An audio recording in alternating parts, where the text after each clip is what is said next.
anyone who's been a teacher or a learner understands the power of feedback, feedback, feedback.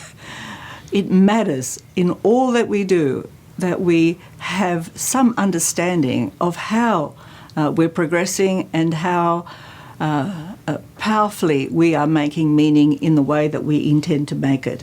The digital environment, the digital ecologies, digital documentation, and the social access that the network, the internet, allows for us now makes feedback, which is so core to learning, so much more accessible to us.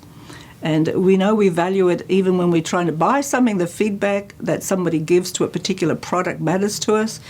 The feedback somebody gives us for our learning journey matters even more. Succeeding and failing is all part of learning. Learning is not always this continuous steps towards progress. We make errors along the way. We make choices that aren't necessarily the ones that will get us to our goal. It is important that as we're producing knowledge, as we're working in any particular subject area, that feedback comes as we're producing that knowledge. If we are allowed to simply produce it and at the end we get a test or somebody telling us whether we were right or wrong, we've missed an extraordinary learning opportunity in the process of the making of that knowledge. The internet and the digital ecologies that are available to us are capable of capturing our journey in reproducing or representing knowledge. And it is capable to provide feedback to learners step by step as they are producing that knowledge. We know that after years and years of high-stakes testing in America and around the world, the gaps in performance are getting larger, not smaller.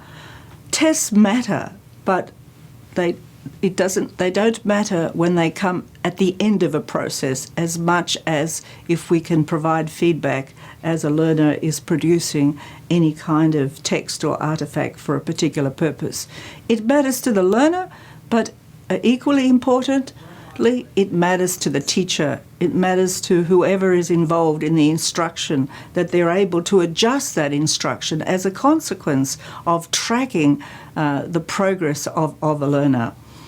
And importantly, multiple sources of feedback are even better than one source of feedback. So the teacher giving you feedback is good, but to get feedback from your peers, to get feedback from others, experts who can also join you in your journey of representing and producing knowledge in the cloud space, provides a learner with much more confidence about their direction and a much richer learning experience that can feed into the kind of text and assignments that they are producing. Why does this matter? Why does this affordance that the digital ecologies allow us to document, to track, to provide feedback in multiple ways, why does this matter? Well, we know that good pedagogy and certainly the way in which the Common Core standards are now tracking progress, you can't track progress unless you have moments of noting how performance is evolving.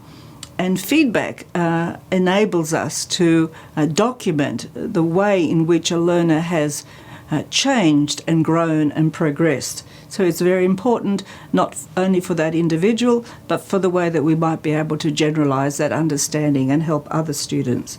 Timely feedback, we know, really matters. Feedback is best when it comes when you need it. And when you have 30 children and there's one teacher, it's very hard to give every particular individual child feedback as you're going around the room in a timely way. The digital ecologies, however, allow you to be able to set up systems which provide feedback as required. And it does definitely lead to improved outcomes.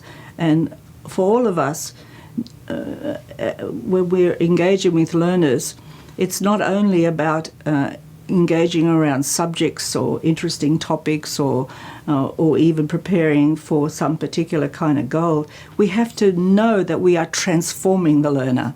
We have to know that by the end of an instructional process, they're different in some powerful kind of way. They now can do the algebra, or now they understand the history.